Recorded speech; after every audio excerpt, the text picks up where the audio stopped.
ప్రతి తెలంగాణ వాసి గుండెల్లో పూల పరిమళల్లా నిలిచేలా ఉత్సవాన్ని ఏర్పరిచే ప్రయత్నం. మీకు అందరూ వింటారు, బ్రెజిల్ అంటే ప్రపంచంలో బ్రెజిల్ కార్నివాల్ అంటే ఒక కార్నివాల్ అనేటువంటి కార్యక్రమం ద్వారా యావత్ ప్రపంచాన్ని ఆకర్షించేటువంటి ప్రయత్నం చేసింది. అది సక్సెస్ అయింది. అది టూరిజం ప్రమోషన్, ఆ దేశం యొక్క కల్చర్ను ప్రమోట్ చేసేదానిలో భాగంగా.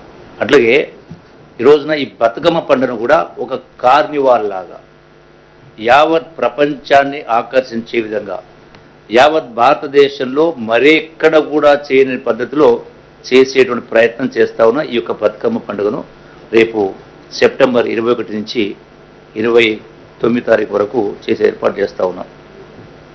అయితే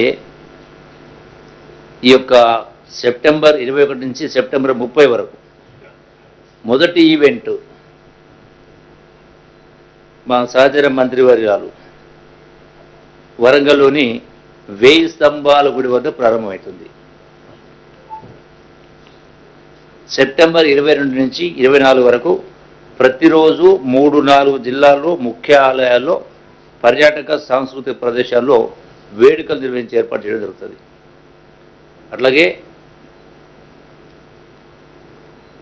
ట్యాంక్ బండ్ వద్ద 27న Bathukamma carnival evening on 27th. అట్లాగే సెప్టెంబర్ 28న ఎల్బీ స్టేడియంలో గిన్నీస్ వరల్డ్ రికార్డు ప్రయత్నం 10,000 కంటే ఎక్కువ మందితో పాల్గొనే విధంగా మహిళలతో గరిష్టంగా ఈ యొక్క సమూహం బతుకమ్మ పండుగ బతుకమ్మ పూలు ఎత్తుకొని. అట్లాగే సెప్టెంబర్ 29న ఉత్తమ బతుకమ్మ పోటీ పీపుల్స్ ప్లాజా దగ్గర చేస్తాం.